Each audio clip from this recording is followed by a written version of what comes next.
Hello again. This is Thursday, February 9th. I'm reading from my Kindle Fire, my book Molasses Moon.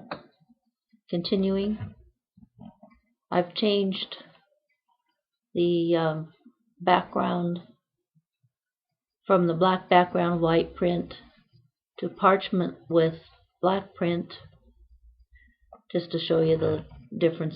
And then the bottom part there, if you want to remove that, you just tap in the middle of the screen and then you just get the whole book of print.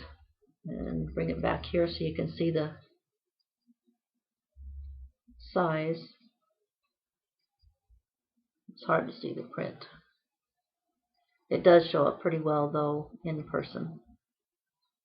And I think I'll, let's see, tap on the middle again. Bring up the menu. And I'm going to tap on the A.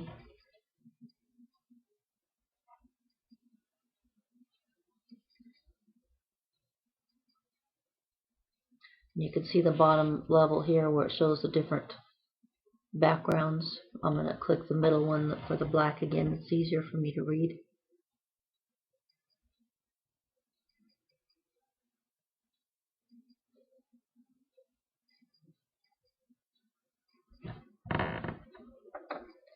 So here we have the black print. And I'll tap in the middle again to get the bottom part to disappear. We left off with this letter. You can kind of see here, Dear Miss Shelnutt. I don't know where to put that.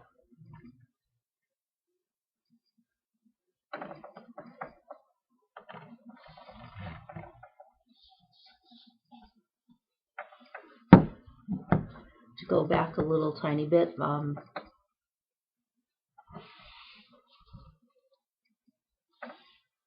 see how I want to read.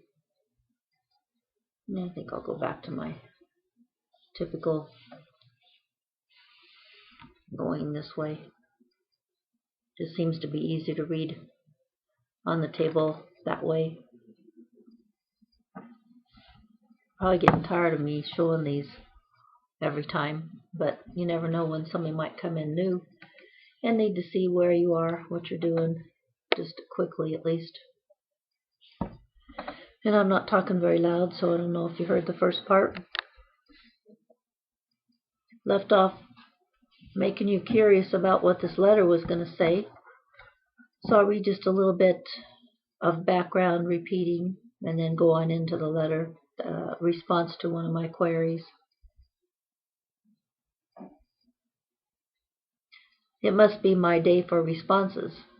That was the just finished reading about the really good, interesting response, heart lifter, soul lifter from Lonnie, my nephew. I got a real one from an editor-in-chief at one of the most respected publishing houses, too. I did. He wrote 3 complete sentences, the middle one with the meat, and he gave me a cue to which to reply. Not intentionally, of course. And I was thinking all my queries were dead. It goes to show I'm sometimes wrong. In this case, I'm glad. Maybe I'll make it yet. Don't get your hopes up. I've gone through this repeatedly for several years. Let's see, where am I? I lost my place. Yeah, I've gone through this repeatedly for several years, as you know by now. You'll note when I quote it below that his reply to my query was not what you'd call encouraging, even with a cue. April 10th, 1994. The envelope postmark was the 14th. And this, of course, came from New York. Dear Miss Shelnutt, thank you for your letter describing your sextet of novels. From the present here of 2012. At least he got it clear that this was a sextet of novels, plural, not a title of the sextet.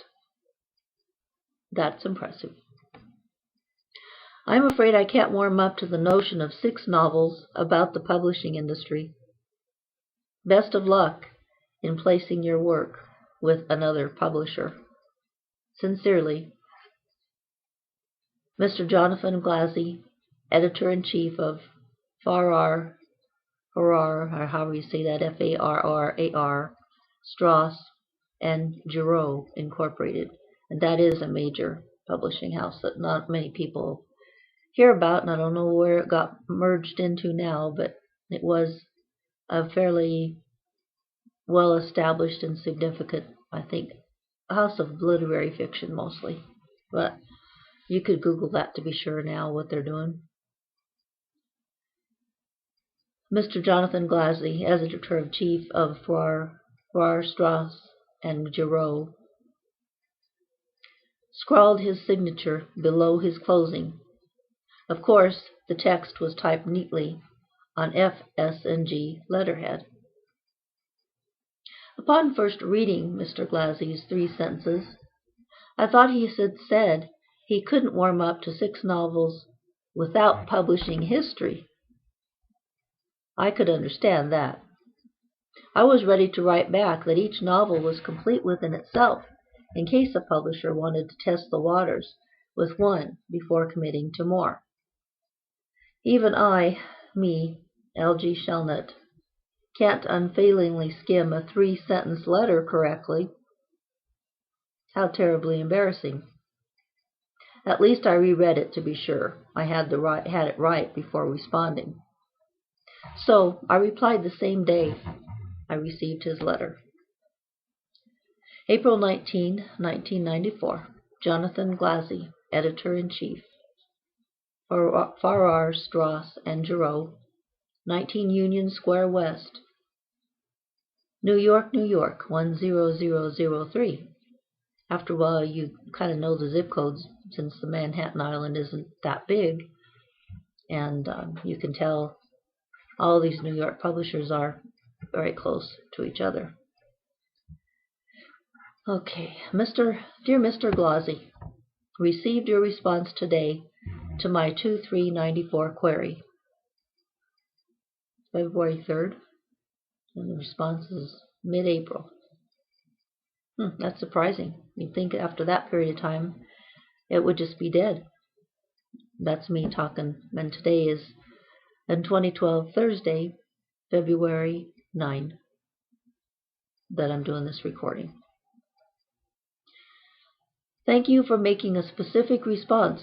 I agree that it would be hard to warm up to the notion of 6 novels about the publishing industry, as you stated in your letter.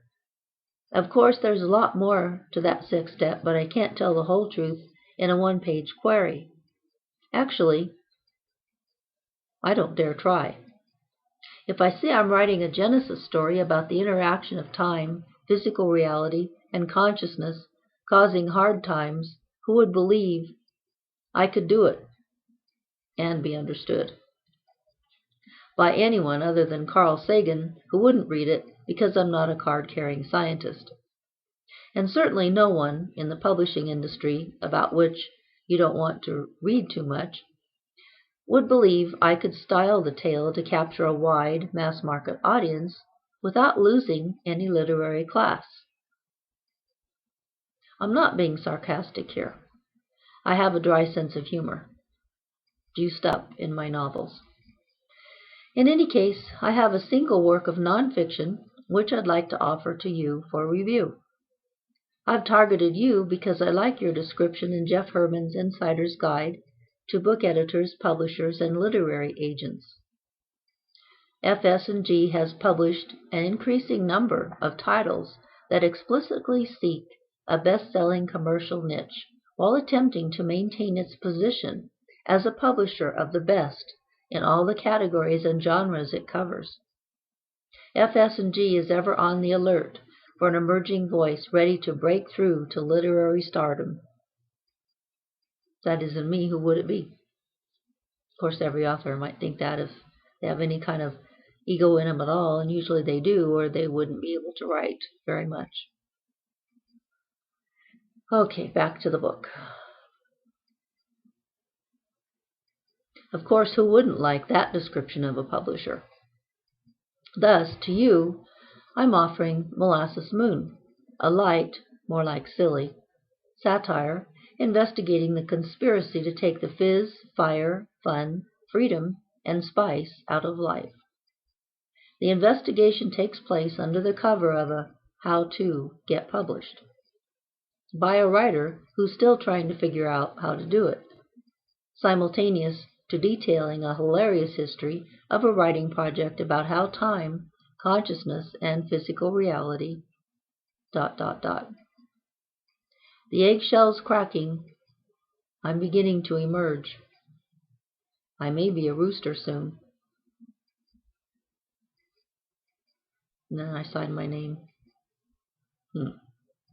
That's a heck of a letter, wouldn't you say? I don't know. This is fun anyway, seeing what kind of guts and whatever you want to call it I had back then. I still do have. If you can't play with things and have a little bit of fun with it, I don't know, that just makes life just too serious. In case you may wonder about the original query, February 3rd, 1994. Dear Mr. Glassi, Farrar, Straus, and Giroux is a good match for my type of work. Simple, uplifting, and sporting controversial issues for a commercial quick grab, yet philosophically and stylishly sophisticated to anchor literary longevity. A sextet satiring cultural trends features a female writer attempting to break through in a closed-shop publishing industry. Taking a humorous poke at myself as well as New Age mania, I have this heroine use, however unsuccessfully, far-fetched tools to achieve her goals, including astrology and memory of a prior life on another planet. A farcical takeoff from my own self and life, Maya Jennifer Green, admiring Ayn Rand and Rush Limbaugh, and conversing with Carl Jung's ghost, with plenty of author intrusion, in quotes, fights female hormones with work, reason, humor, and make-believe. The work is a crazy cross of fiction and non. All 6 manuscripts are available for review. Simultaneous to approaching appropriate publishers, I am seeking an agent to syndicate an astrology column, Mood News, to commercial newspapers and magazines. Unusual enough, in weather forecast rather than fad horoscope mode, to capture a quick following. Mood News will prepare a market for my sextet when it sees print. For more information or to request to see any of this work, please contact me. My background, as necessary, is adequate to have accomplished this work as well as to achieve literary and philosophical stardom, in quotes, using your expertise and launching pad, of course.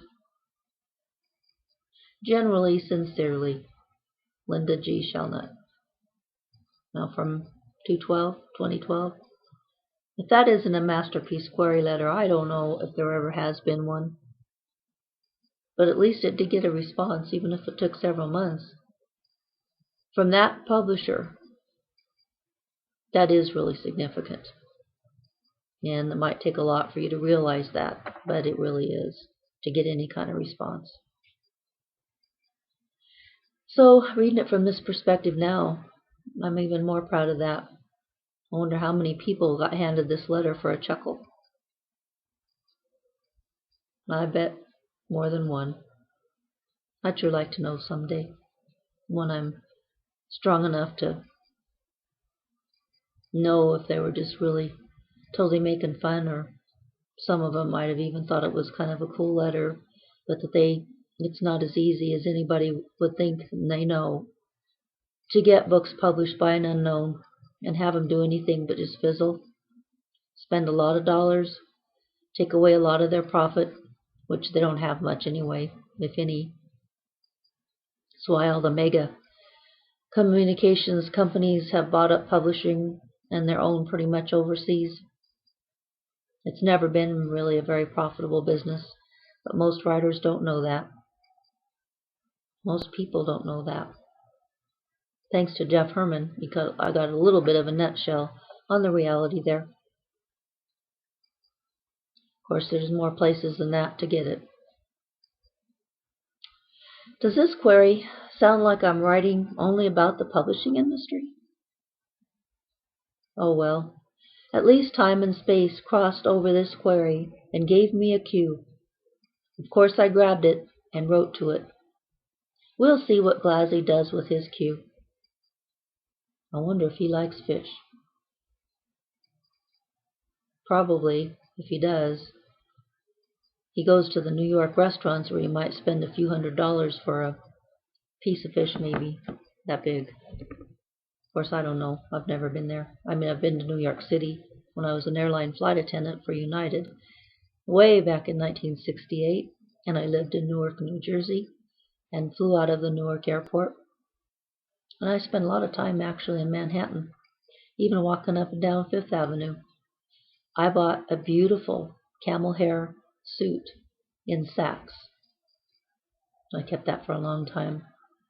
I don't know why I ever got rid of it. That was kind of dumb. It was gorgeous. I had to buy one thing at least from there while I was there. Back to the grindstone, huh? Chapter 25. Failure lurks between cue and success. You probably guessed I didn't have much more luck getting Mood News an agent or publisher than I've had with anything else. I had dreams of paving the way for sales of my novels by nationally syndicating an unusual astrology column, one that's never been done, and only I, with my unique set of talents, could do it. It would have sold well to readers, if not to editors. Unfortunately, you have to sell it to editors before true readers get a chance at it. Oh well, the story of my life. Which Amazon Kindle's KDP Select, or just even KDP, but both is good. It changed the story of my life, and for a lot of other writers too.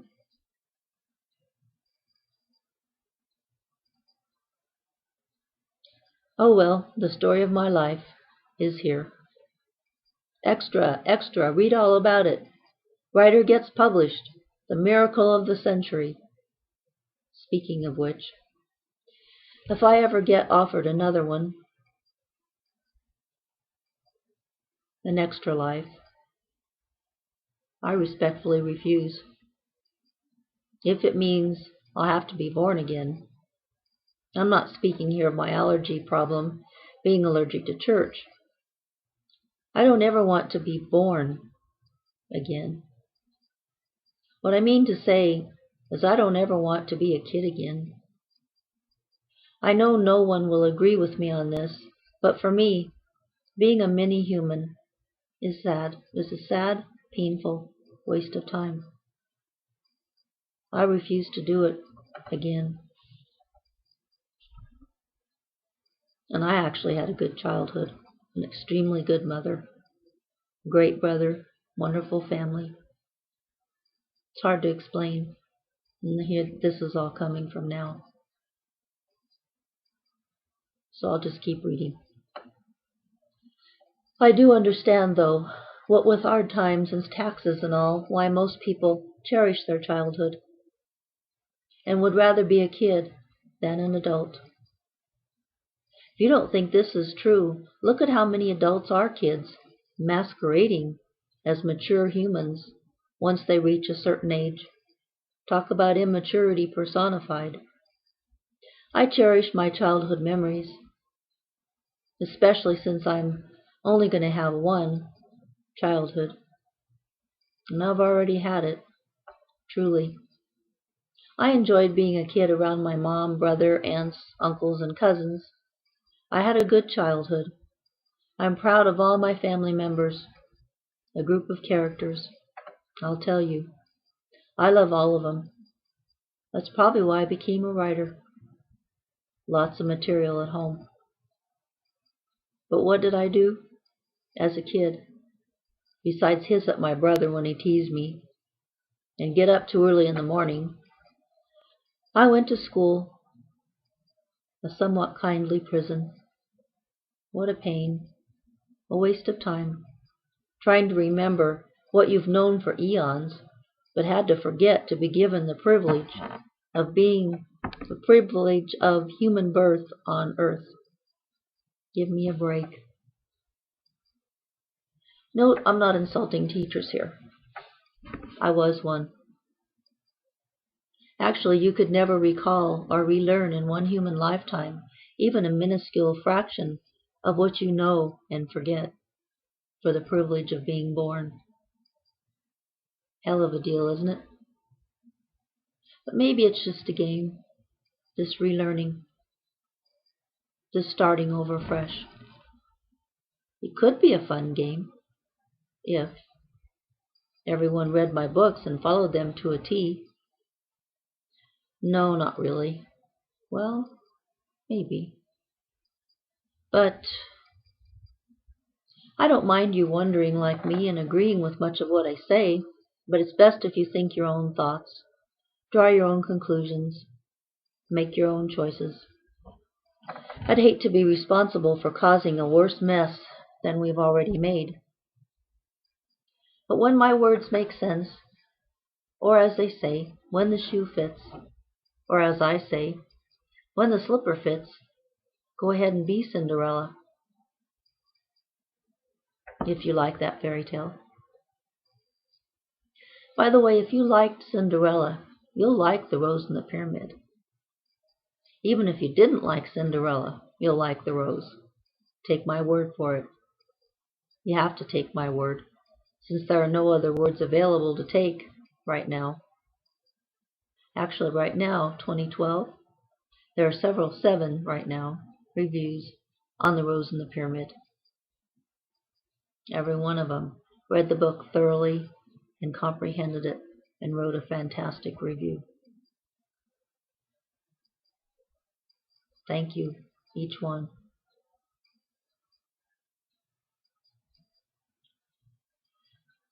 Okay. Well, you could take the words of the other people I mentioned in earlier chapters who raved The Rose. This was before it was published. But in a sense, these are my words since I typed them, and you might not believe me. I told you you didn't have to believe me, even though I am telling the truth this time. But there are no reviews on The Rose yet. That was in '94, since it wasn't published by a major publisher as a lead book. Those are the only ones that get read for review. Did you know that?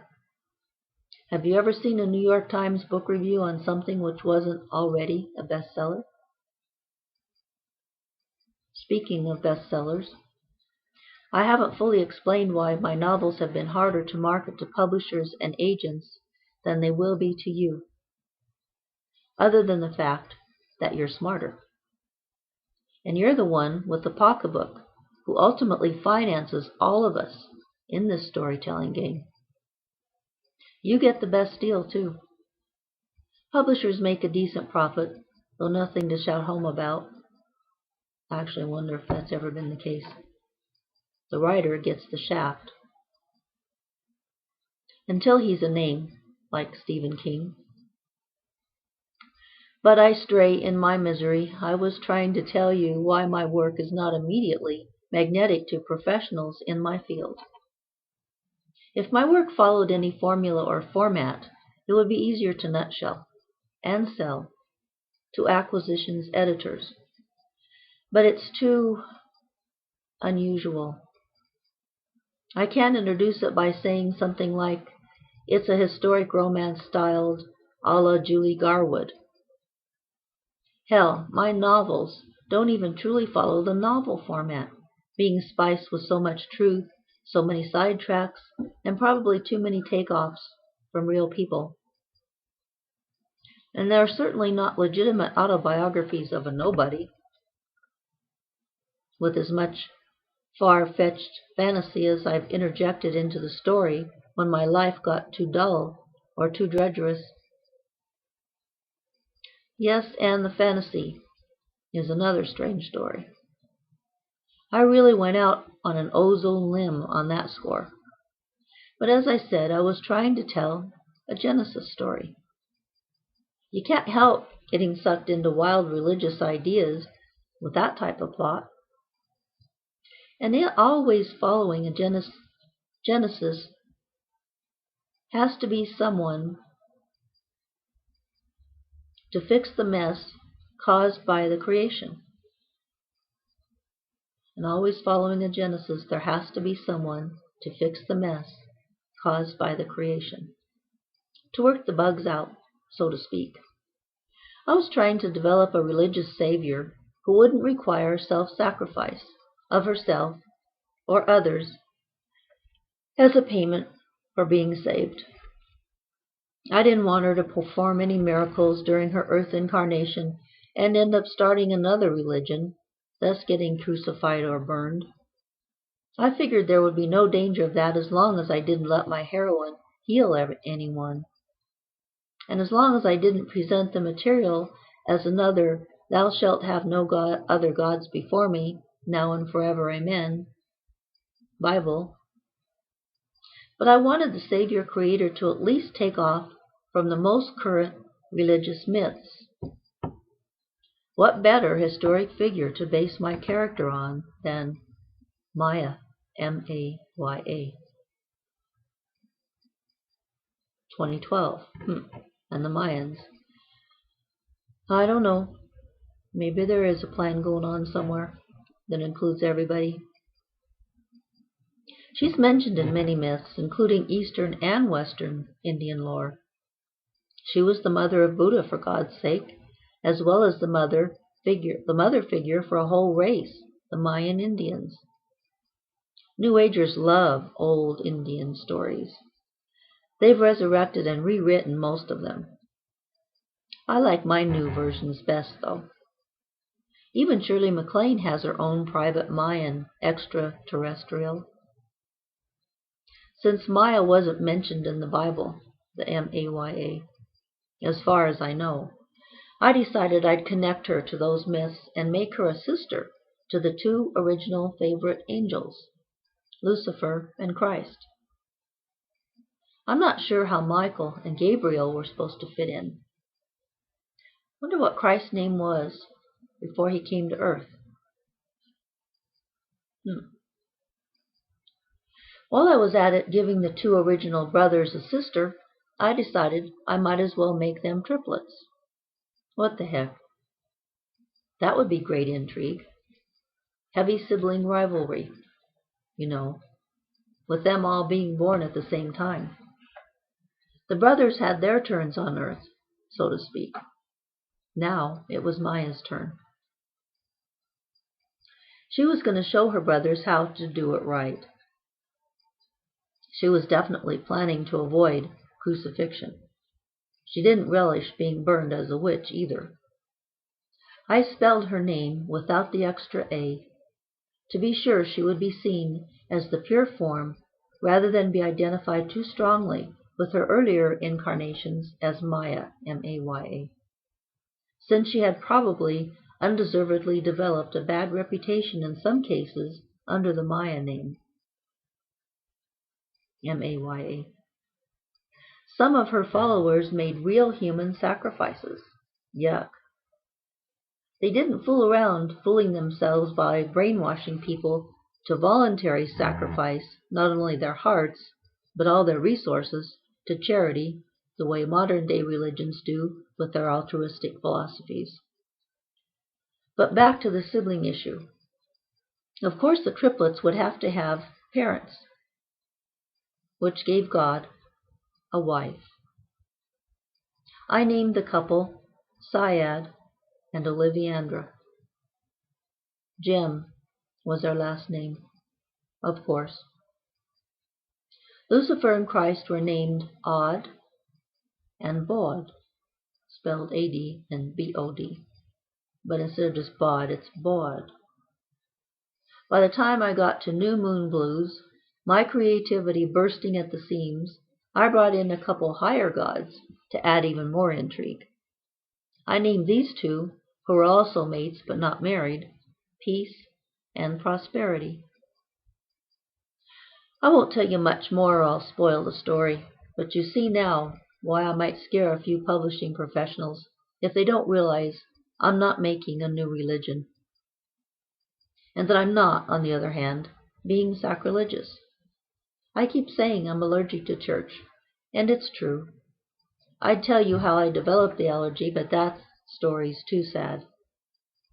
Still painful, too, and disgusting. I didn't disgrace myself, but I did lose grace from both religions fighting over me, thank goodness.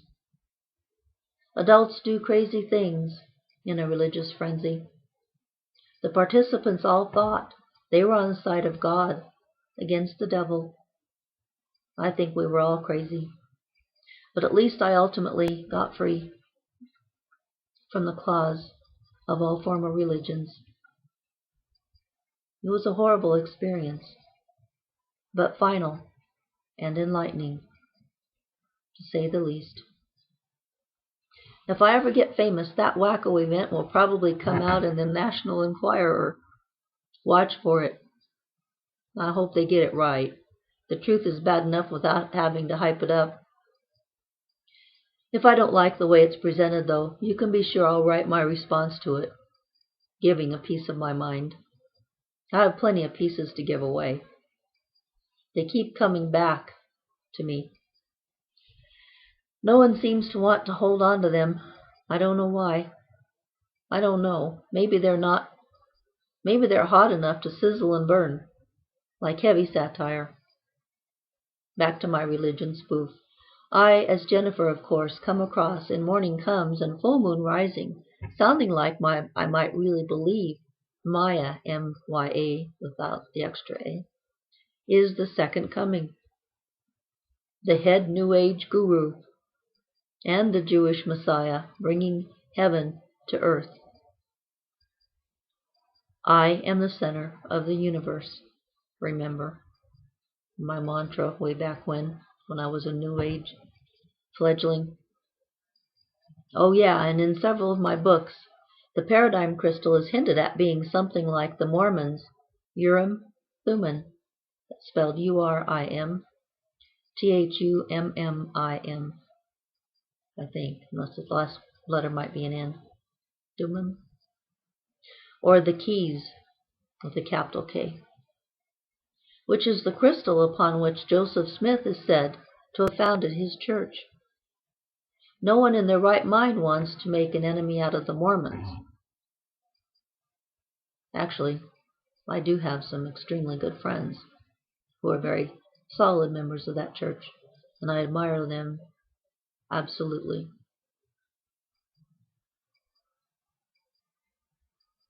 I find some of their ideas interesting, and I find their crystal fascinating.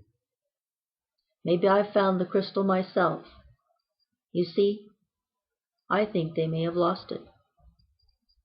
Did I tell you that an elder high up in that church loaned copies to me of their books? I had discussed my ideas about the paradigm crystal with him and wanted to know more about their crystal. He was actually kind to me, fascinated with my ideas.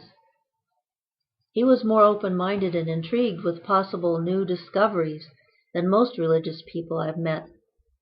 I won't give you his name, but I remember it clearly. He came to me as an astrology client and left a precious gift in lieu of payment. A large painting of a witch with a crystal ball and a black cat. It was painstakingly designed out of melted wax. Yet even hoping not to make them, I could have so many damn enemies once people start reading my books. I'll need all the guardian angels I can get on my shoulder. Hell, even angels might fear to tread in my footprints. For my future safety, I'm hoping to rely on the three senses I cherish most in human nature. Humor, wonder, and truth. I know Buddha has some of these. If he's Maya's son, M-A-Y-A, he has to have something going for him, right? But remember that mothers and sons don't always agree. And remember also that disagreements are often based in misunderstanding. Sometimes in switching too many bases midstream or midlife, too. And this isn't all that makes my work hard to sell to professionals, as if it isn't enough. I also have a strange style of writing, and I say too many of the wrong things, as you probably noticed. I'm not politically correct.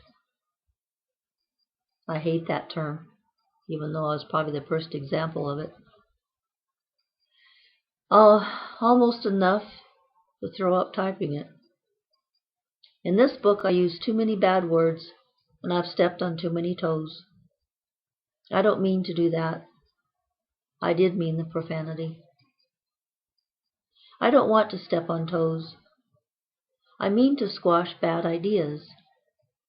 Unfortunately, most ideas have human owners with their feet underfoot, and their feet are always ahead of their heads.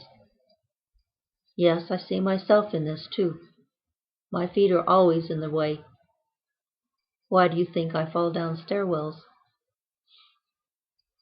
Remembering bruises and potential broken bones, maybe I should take this time now to say that I respect, appreciate, and admire good doctors. They're not all ducks, not by a long shot. I know there are many good doctors in practice. So if you're one of these, the worn-out medical shoes I've stomped on in this book won't fit your feet. So don't wear them. Don't even try them on. After all, you've performed your share of miracles to be legitimately called a savior. Keep up the good work. If I ever come to you for information or help, you'll see just how hard my head is. And if you do me right, I'll say thanks and pay you. I hope to have money by then, and I hope you're not operating only in government hands by then. Oh my gosh, I wrote this in 1994. It's kind of scary. I don't want health to be in government hands, as much as I believe in this country and the foundation of our government and those who founded it. That was me, 2012. Maybe I'll even make you a hero in one of my novels. So, as you angels on my shoulder can see, the failure lurking between my cue and success has many facets and faces. If one doesn't get me, another one might. But even when I'm clumsy, I'm pretty fast on my feet and on the keyboard. With UC's help. I may need yours too. My last words of advice to anyone with sore toes: I don't mean to hurt you. If the shoe doesn't fit, please don't wear it. That way your toes will feel better. And you won't get corns or bunions from the wrong size shoes either. Besides, if you bought my book and read it this far, I love you. Even if you don't agree with my every word. If the shoe does fit, however, shall I pause there? That's what you call giving a really good bait. I think that would make some interest if you want to know what comes next in the book. Does me. I'm so glad in a way that I forgot a lot of what I wrote here because it's been a long time since I've reread it. It's making it extremely enjoyable to read. And it might even come across better even though I stumble, because there's a lot of life in this reading, because some of it I'm remembering and enjoying very much, as if it were fresh material that I hadn't written. Yeah, I think I want to pause there. Oh man, it's been a long road. Like Frank Sinatra sings and says, I did it my way. Maybe someday I'll sing a few of his songs on video, even as though I'm not a professional singer, but there's something about singing something from your heart if the tunes and the tones aren't too sour. My way, that's life. What's that other one that I used in Myrtle? Fairy tales. If you're young at heart. Those three I like a lot. There's a couple more. Frank Sinatra was pretty interesting too.